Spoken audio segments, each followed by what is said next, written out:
All right, everyone. It's trade deadline season. The rumors are ramping up. The New York Rangers, could they be in for a big move? They already traded for JT Miller. So today I'm here with C. Jess. Ladies and gentlemen, how are you? We're going to be looking at Alex Tuck from the Buffalo Sabres. How would you describe him, Nick? Pretty much your modern day NHL power forward. I would say a poor man's Mark Stone, but I don't think he's that far off of Mark Stone. A little bit different in certain aspects. I think Alex Tuck is a little bit faster, a little bit more offensively driven, and less talented defensively. But having him on your team would be a massive plus for any playoff team. This is a guy that would complement any top line in the NHL. I wouldn't say he's a franchise altering player, but I agree with you. He's a solid top six forward. He's a finisher and a secondary scorer for the long term. He's only 28 years old. He'll be 29 in May. And by the time his contract expires, he'll be 30. Great shot and isn't afraid to go to the net. And he's got good size and speed 6'4, 219 pounds. He's a 5-on-5 producer, too. We'll get into some of those stats in a little bit. But his contract, he's got 2 years left at $4.75 million. Very team friendly for any team looking to acquire him. You don't even need to retain salary on that. Plus, with the cap going up, you could easily afford that next season. So for a guy that could put up 50 to 75 points in a season, top six forward, man, this is a juicy one. It's a layup. Question is Buffalo willing to sell on him? With the state of the Buffalo Sabres, I think they'd be absolutely out of their minds not to. I feel like Alex Tuck, whose trade protection is literally just a 5-team no trade, the price that I and yourself are predicting could very well jump off the board, especially if he is made available with the absolutely abysmal trade bait list that exists right now. He would be number one by a long shot, and he could get very pricey. Let's jump into the Rangers side of things. Is this the right time for the Rangers to make a trade, Nick? No, but they also don't have a choice anymore. They've kind of dug themselves in a hole that they literally cannot get out of for the next 5 years. They are without option. You cannot move Mika Zibanejad. There's no movement clause. You just signed Shesterkin to an 8-year deal, who's going to have a full no movement clause. You've got JT Miller, who you just acquired for the next 5 years, who has a full no movement clause. You've got Kreider with a modified no trade clause, and for some reason you refuse to even try to move him. You don't have a choice. At this point, the time for half measures is over. You are completely and utterly out of options. If you don't go all in, well, you've wasted futures for nothing, for mediocrity. You might as well go fully all in now and just sacrifice your entire future because it's 2025. You've got next year Trocheck, Miller, Zibanejad, Kreider are all going to be over the age of 32. Adam Fox will be 30 in a couple of years. Igor Shesterkin will be 30, I believe, in 2 years. Lafreniere is about to start a long-term deal that looks like absolute shit since he signed it. You've got to buy now and not hesitate. I feel like the worst thing the Rangers could do right now is not continue to push all their chips into the middle and at least give it a shot. You are past the point of return. You have no choice but to proceed. Ideally, I think this is a move that would have happened a year or 2 ago. But with the memo and seeing how the Rangers have struggled this season, Chris Drury has made it clear he wants to make changes to the core, especially because the Rangers just traded for JT Miller. So you add a guy like Alex Tuck to the mix, and you get your 5-on-5 scorer, who the rest of the team just doesn't have a 5-on-5 score. It's been a constant issue for them. They don't drive play at even strength. They don't do any of that, the necessary things to be a long-term successful hockey team. You might be thinking that if there was a time for the Rangers to do it, to push their chips in, like I said, it would have been last year or the year before when they were on a crazy winning streak. Trading for Tuck needs to be a long-term move, meaning he needs to get extended after next season. You need to sign him and lock him up because he's under the age of 30, cost controllable.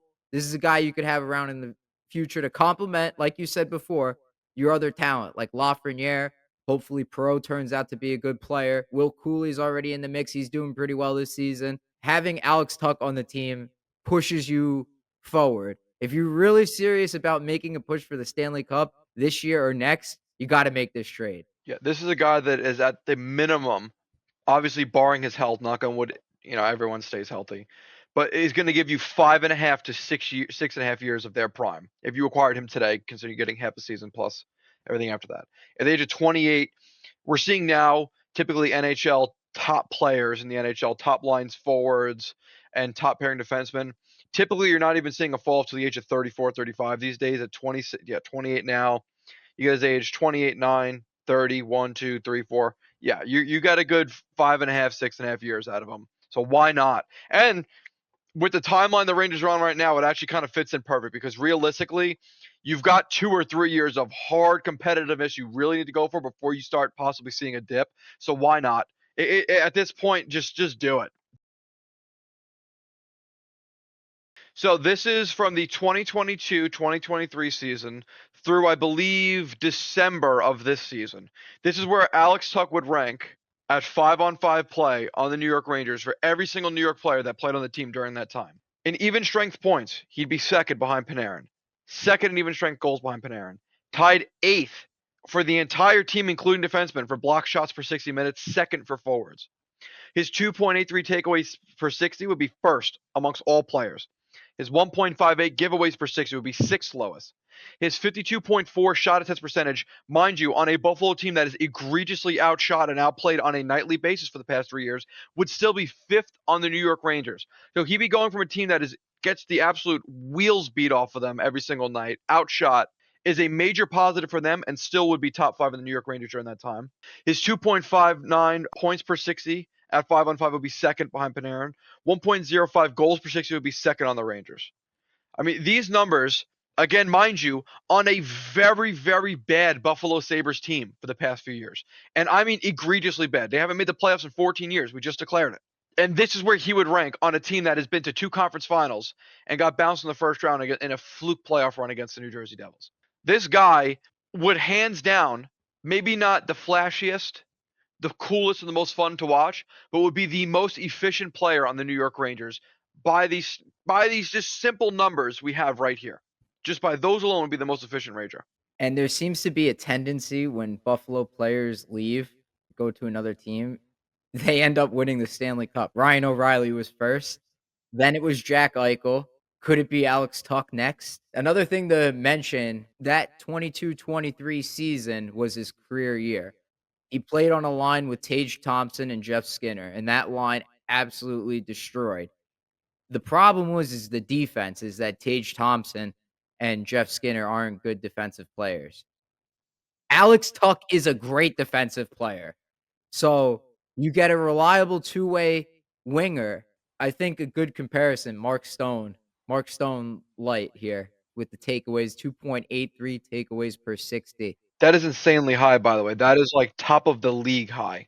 Amongst players that have played 150 games, he'll be fourth. Let's shift gears to the Sabres side of things. Why would the Sabres trade Alex Tuch? Because the Sabres are terrible. The Sabres, despite having an incredibly depthy organization both on defense and offense, they've got probably forward-wise 14 guys that would be on most teams' top 9. They've got 6 NHL defensemen all on one-way contracts making at least $3 million a year. All quality defensemen. Rasmus Dahlin being elite. Owen Power not far behind. Bowen Byram, a high-quality defenseman that's being overshadowed by the two. Matthias Samuelsson, who is an excellent defensive defenseman.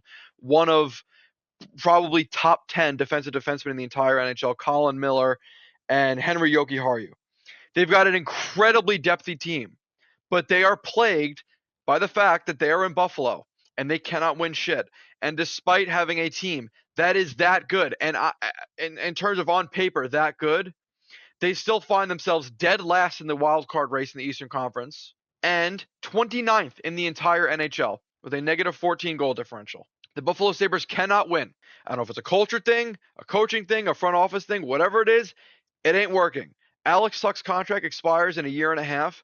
A Buffalo Sabres team that might possibly be entering another rebuild or at least a reset, retool, why not take advantage of a guy who may just leave you for nothing in 18 months and get as much for him now as you can?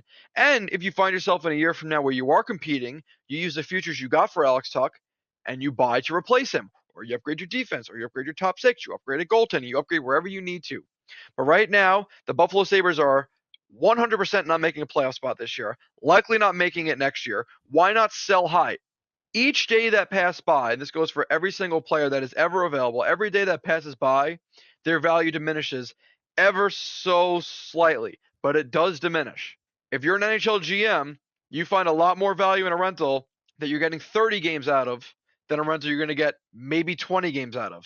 Especially when you're a team like the New York Rangers, where as we saw, Every single point counts. The Rangers need an almost 70-point percentage, at least by the mathematical basis by which we've taken a look. How can they make the playoffs? What is their path? Getting Alex Tuch puts you in a way better position to do that with 30 games to go than it does with 20 games to go when you need every single point. So teams will buy higher now than they will in a month. And it's up to the Buffalo Sabres to decide what are they going to do with this guy.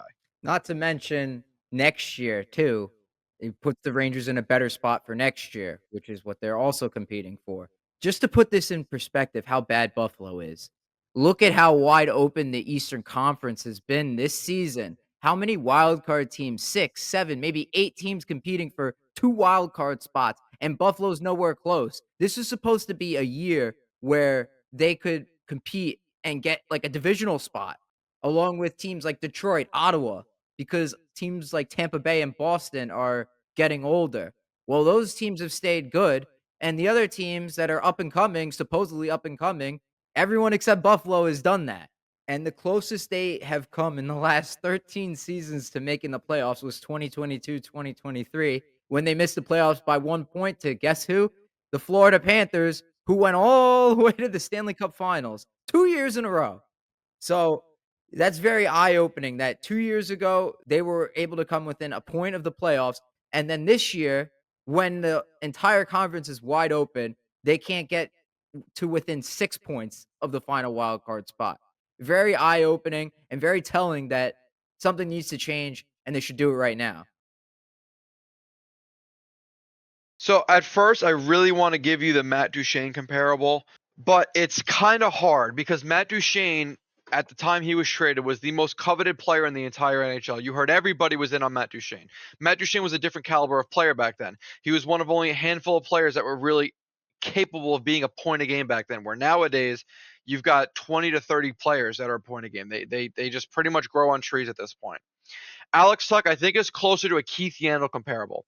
So, and the reason I say that is this: Matt Duchene, when he was traded, would be the number one center on almost any single team he went to, whereas Alex Tuch would be a complementary piece to any team's top six, likely first line, but top six to be safe on any team he got traded to. Keith Yandle, when he was traded from the, I believe then Phoenix Coyotes, when he was traded, any team that got him would not be getting a number one, not be getting a number two, but a safe bet number three defenseman anywhere he went. A safe bet number three defenseman is just like getting a top six forward, but a very valuable one at that.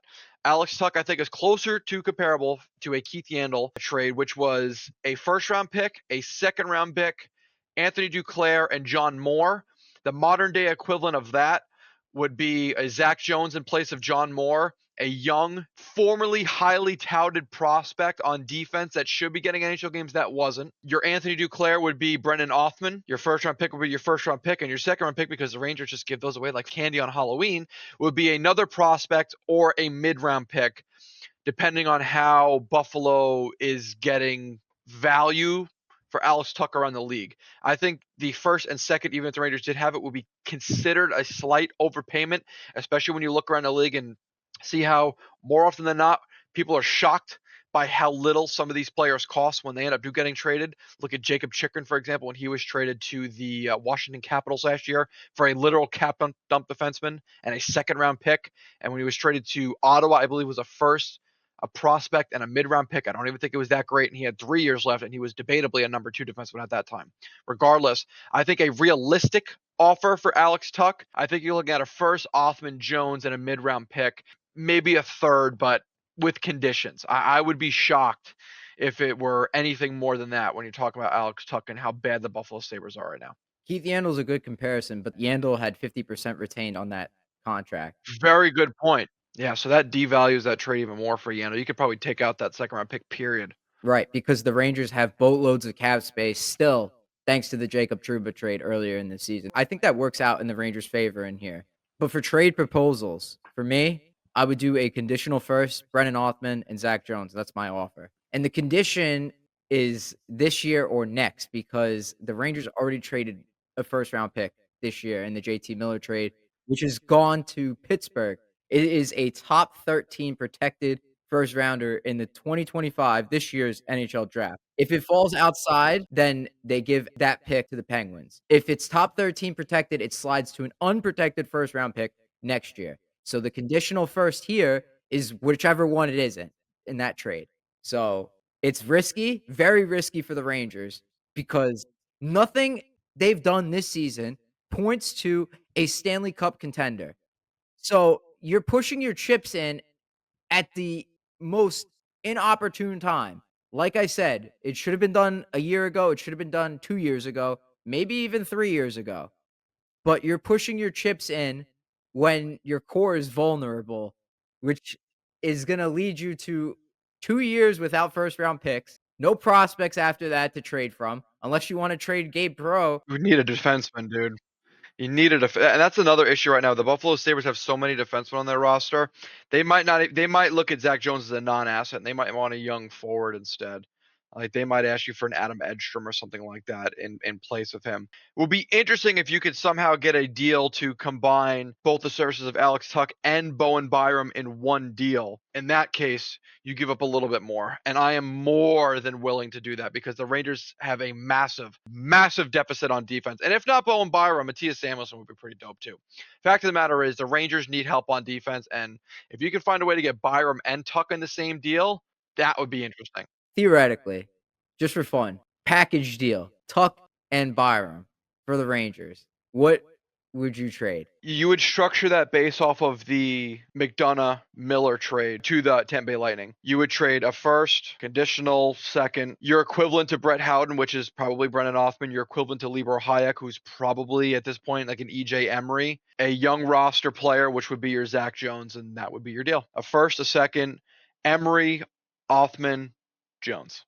That's a lot, but it would solve the needs for the Rangers right now, Yes, especially when you need to compete right now. You are out of options. and it would fit into a core, like, Byram is young. Byram is not an over the hill player. Tuck is not an over the hill player. These are younger guys that could fit into your core. They're closer in age to Lafreniere than they are to Zibanejad. Both the Rangers and the Sabres need a shakeup. They have an opportunity where they could possibly swing some crazy shit and just do franchise altering moves for both teams. 1-year rentals, I don't think are the way to go for the Rangers this year. They have to be making moves for guys that are gonna be here in the long term. This is completely different than what Drury has done in any of his previous trade deadlines. This Rangers team does not deserve it. They need a shakeup.